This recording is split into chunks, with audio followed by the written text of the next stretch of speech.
Yes, the full title, Experiments in Neoliberal Infrastructure, Dynamic Capitalist and Institutional Learning. And that was the thing I wanted to focus on. I'm going to try something to see if the technology helps. I wanted to emphasize dynamism and show a certain connection between water infrastructure and... So can you guys see that well enough? This is yours truly doing field work. Trying to get, it doesn't show up as well as it could, trying to figure out how to get to the water filtration plant in Gdansk, Poland, without a car, without a taxi. I was standing outside my hotel, which was on the river, and I saw these nice people getting gasoline at the gas station next to my hotel, and I jumped up and down and went, hey, hey, hey, hey.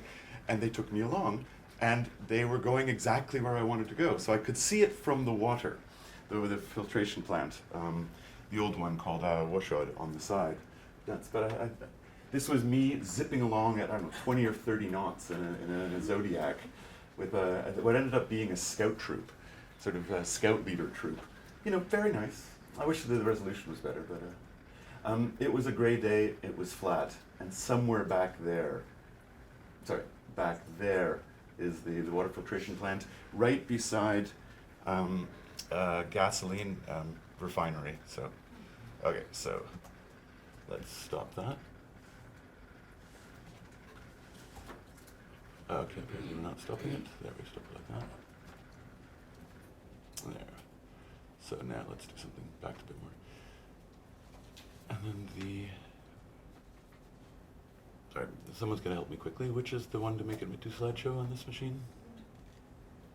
Anybody remember? F5. F5. Alt F5? Might be function F5. Function F5. Do you see slideshow at the top? There, I see it. Sorry guys, this is me as a Mac user. Beginning, there we go. There we go. And then we'll just use the cursor buttons. The work I'm presenting to you today is me rethinking the initial, what wasn't quite a comparison of two cities in Eastern Europe, and trying to look at Eastern Europe as sort of a neoliberal experiment. The comparisons of the two cities, they were running parallel, and I've been rethinking what I had done with that initial piece, filtering it through the work of Matti Siniatekki, who writes about phase 1 and phase 2, or wave 1 and wave 2 of privatization in Ontario primarily. What's going on over there in Europe is a different sort of situation, but I think the periodization is really important. There's something about the way that they've learned the mistakes of what I'm calling sort of the phase 1 or privatization 1.0, and what they've developed there to repair the mistakes, something I'm calling, if I dare, and you guys please give me feedback, privatization 2.0.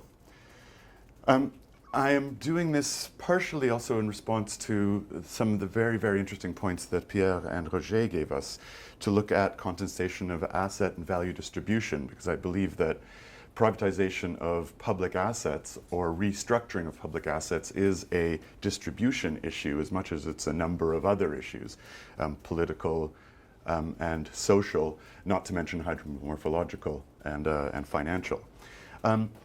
The far-reaching internationalization of local infrastructure, one of the points that Roger and Pierre brought up, dovetails very well into understanding the dynamics of privatization and or public-private partnerships and or public sector participation. And I use those three different terms because each of those is loaded in its own or skewed in its own particular direction. And of course, unpredictability. Jumping up and down beside the floating hotel in Gdansk, hoping that these people will take me where I want to go, and getting really lucky because I got really close. I'm going sort of downstream. But I also mean that a bit more seriously about the implications and potential future. So I'm looking at originally the Baltic region, and I was making sense of it as both a hydromorphological, geographical, political, social, historical region.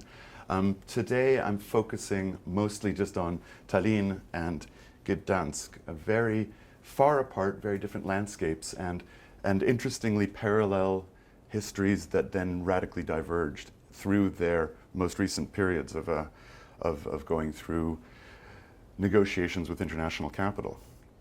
So just to review, following Semioteki's sense of periodization, I want to say that there's a privatization 1.0, roughly 95 to 2005 in both these cities, and I think that parameter will work for a number of other cases,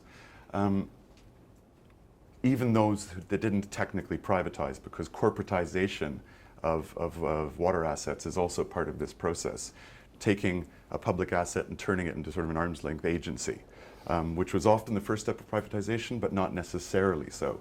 And then there's this 205 to 215, and oddly enough, both the cities at 205 have a major change point. There's a couple other arguments I'm working on with this paper, which includes the idea that hard infrastructure, the more you look at the financial, regulatory, political machinations, the more you realize that hard infrastructure is in fact highly socially mediated.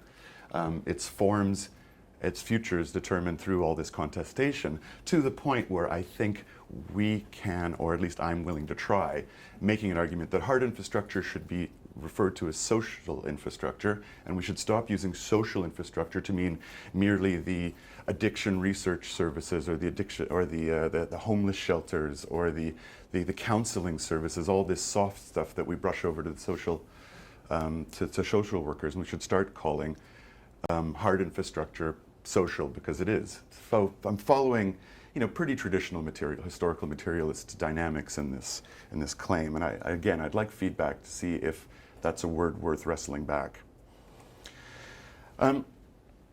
So local municipal governments controlling water, but not capacity to govern or finance them. This is the situation we find ourselves after the fall of communism throughout the Eastern Bloc. A devolution of responsibilities from a centralized government to a municipal government, something that Ontarians understand sort of happened with Mike Harris as well. Again, with insufficient capacity to finance or govern at the time. I will argue that was what they were faced with, and the decisions made in both Gdansk and Tallinn were negotiating that territory, and one side won, one side lost. Both of them have gone through a second phase, and that phase needs to be understood as repairing past damage. But this evolution that I'm arguing for is about managing conflict and managing risk, and exposing all of those details allows us a political and social intervention that I think is quite crucial. What will, if we follow this periodology, what will phase 3.0 look like? And I think in there we've got some very interesting social and political options. The questions of how finance is going to be unlocked from the corporate sector and used for the public good is one question that we can start asking if we understand that public and private interests have always been involved in something as crucial as a level of infrastructure such as water.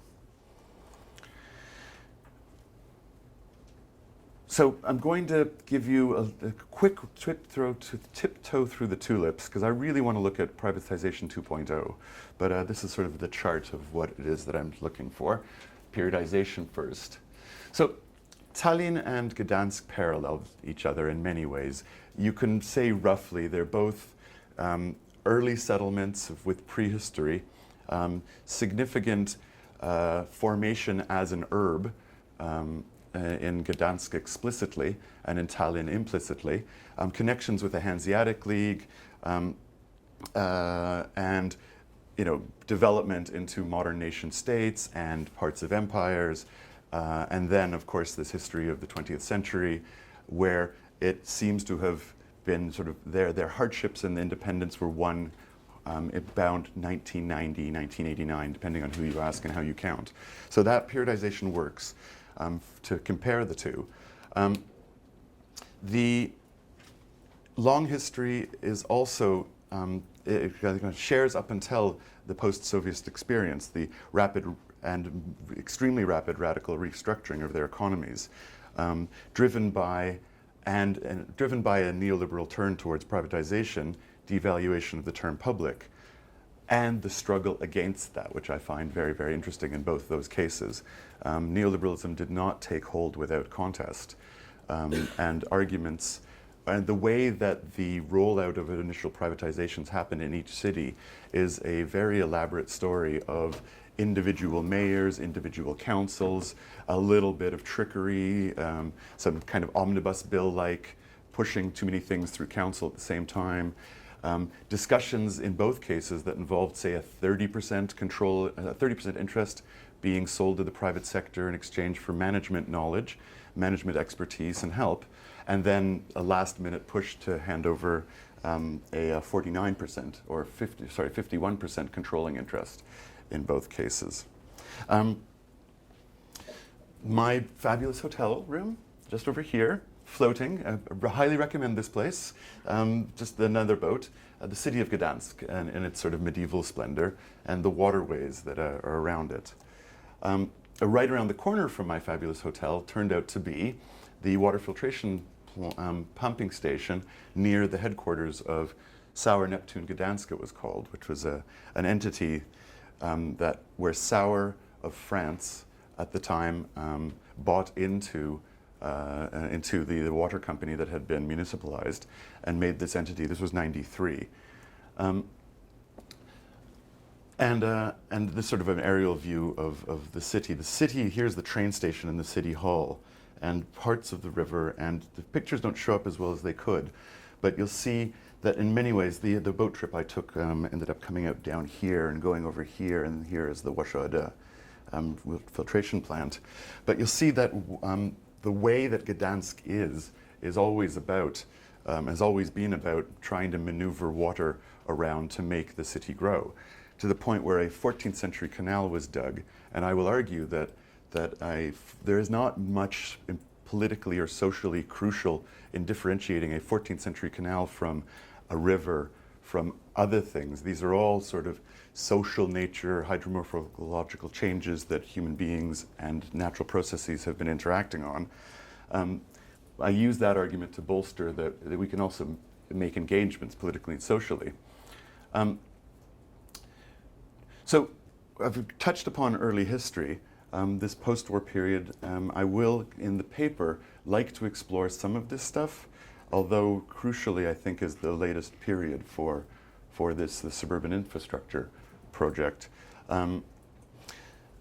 So this re-internationalization period, the fifth epoch in my counting, is the one where we have basically 20 years to watch a city such as Gdansk turn to the private sector for management help, financial help, and build up a partnership that was a bad marriage at best, one full of all sorts of political contestation and a lot of social unrest, prices going up, and the company and city fighting until the bad marriage came to an arrangement.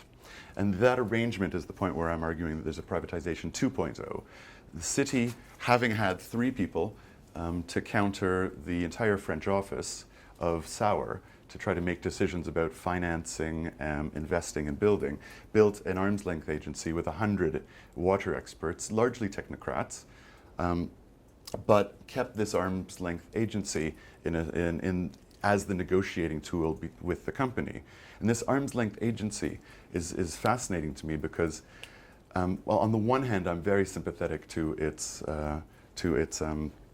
president, who said to me, "Mr. Peters, you're the first one who's ever come in to ask me if this thing that we built, this arm's length agency, if it actually works. Everybody else is asking me if we're stealing money, if we're wasting money. No one actually asked me if it actually works." And I agree with him that it does. Having sold the farm, at least the farmer is able to negotiate with the new owner in this debate. So here's some pretty pictures. Fascinating about Gdansk, of course, is that historically it starts off being Renaissance, okay, and it ends up being German-held in a complicated way, and imperial in another way. And eventually, old Prussian horse stables become the headquarters of the company. And you can't see this, but young lovers neck across the canal from it. Do you have research clearance for that sort of thing? No, it's editorial. It's editorial. I didn't talk to them. They got in the way of my photograph, I swear. And no. Tallinn is a shorter story, thank God, because I am running out of time. Again, a confluence of different internationalized entity. I mean, it's the Danes who made the tower. It's the Russians who made that building. And it gains its independence through struggle in 1991. It takes, in 2000, the place has achieved, the water company has been municipalized and has, according to its former president and one of the head researchers in the lab, achieved European standards. And yet, in 2000, through a complicated series of political maneuverings, a controlling interest was sold to a consortium of a British and American and a Spanish company and an Italian company. And the struggles there are interesting now because after that initial sale, similar fights, similar higher profits, 40% profits with really amazing amounts of tariff increases. And as the COO of the private water company said to me, contracts are merely the starting point of discussion. So they're not necessarily living up to their obligations, and the city and the government of Estonia now is taking them to court of the European Union. Now, the reason 205 is interesting for Tallinn is because in order to deal with some of their problems, the company goes to an international public offering at the Estonian Stock Exchange. And the former mayor of the town starts talking about how this was a great moment in reintroducing or depoliticizing the water company fights and reintroducing democracy, basically, into the way it's managed, making the equation between stock market and public control, which is very sketchy at best, as we understand. And it's interesting that he should be so brazen to have done that. Interesting things about this town in this picture, and I'll finish here, is that the water filtration plant, I'll show you in a minute, it's right here. That's for drinking water. And the outpost is out here, an area that was Russian Navy controlled. So much so that there was one young woman with a toddler who told me that before she was 10, she didn't realize that Tallinn was on the sea because the local people were not allowed coastal access. The airport's here, the major highway and train lines are here. So if an airplane crashes or a train falls into this through an explosion, the good people of Tallinn have only their well water left, which only makes up 10% of their system to drink on. So when it comes to public control and fighting with these companies, we're dealing with some very potentially large hazardous issues. So these are close-ups. This was a very sweet conversation I had with this young woman over here somewhere, I think it was. So I was like, really? You can tell sort of water filtration material over here and all this. How am I doing for time? 1.5 minutes. Okay, good. So I've skipped through quickly. To reconnect transport infrastructure with water infrastructure, I've also included this picture. It took me quite a long time on the tram to make it all the way up to that area over here so I could take a picture of that stuff over there. But it is now free, public transit in Tallinn. This is sort of more of what it looks like, fieldwork from a distance. And again, it amazes me that public access to a beach like that was not allowed. The water filtration plant as it stands, also rather protected through surveillance. So the details of all this I will put through the paper and again start fighting. The differentiation between the Gdansk solution and the Tallinn solution is that Gdansk managed to form this arm's length agency, whereas Tallinn had to go to the court systems. In fact, Estonia went to the European court systems to try to repair the damage they'd made from the original mistakes. So we understand that that is not the way to manage an infrastructure system, it seems to me. And the amount of money wasted on both sides for this battle is significant. So it's politics and a significant legal disputation character that we're seeing in the way that Tallinn was managed. My question then, and what I'd really like to challenge the reader through here, is to ask what we can do with this information for a 3.0. Because if we can explore remunicipalization, or we can explore freeing private capital, but using it in some sort of controlled fashion, we may well be able to speak about not a privatization phase 3.0, but a partnership 3.0, a breaking down of distinctions between public and private, which has already happened, acknowledging that's happened, and trying to renegotiate our social relationship to international finance and capitalism. Thank you very much. I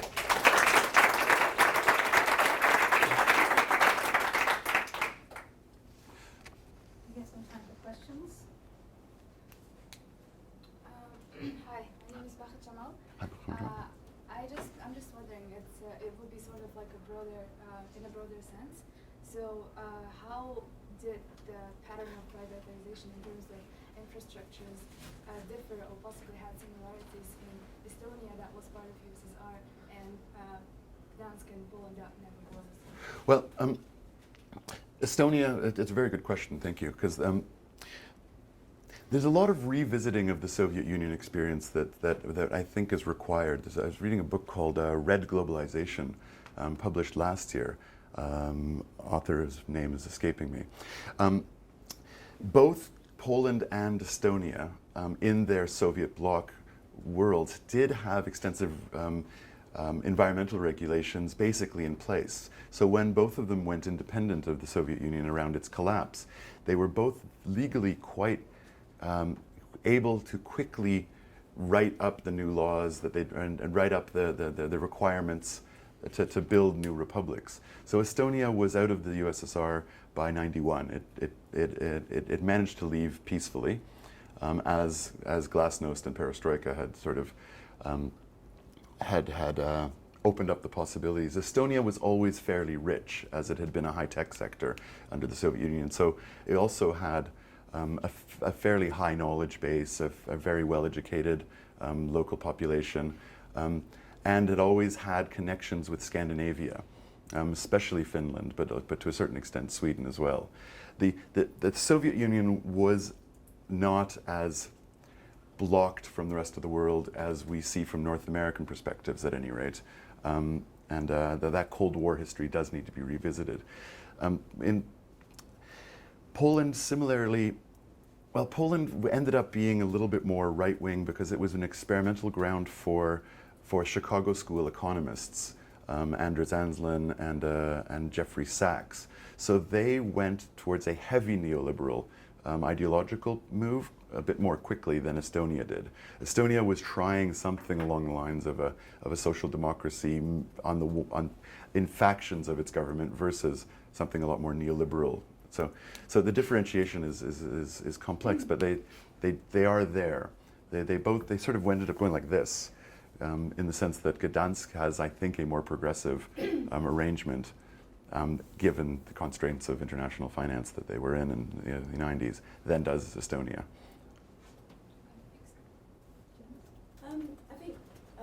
I just would say I agree with your periodization, and I would say something a bit about your third period. But I think probably another way of framing the kind of interrogation of what's happened might be thinking through the accession treaties, and obviously one of the key roles of the European Union is to implement the WTO agreements in '76 to open up the public sector to privatisation, and that's one of its key roles that's accepted by everybody for the European Union. So to some extent, the ways in which the accession states actually opened their public services to competition, in part they were given a kind of period where they didn't have to do it, but nevertheless now they are. And so perhaps the different ways in which it's being done might relate to the way in which the state itself was keen to have EU membership or to demonstrate themselves as good Europeans. I think that's one kind of way of looking at it. And secondly, if you want to look at water struggles, there's a whole struggle going on in Ireland, both north and south, which has a single system, which was put in obviously before the Irish state was established in 1922. And there's a whole, there are whole, the whole politics of payment of water, both north and south, are actually leading to politicians being voted out of office. So there's a whole politics of water there, which is also connected with this kind of WTO, EU implementation. But thinking about your third period, which I think is really interesting, and it's not so much perhaps from the water sector, but looking at the energy sector.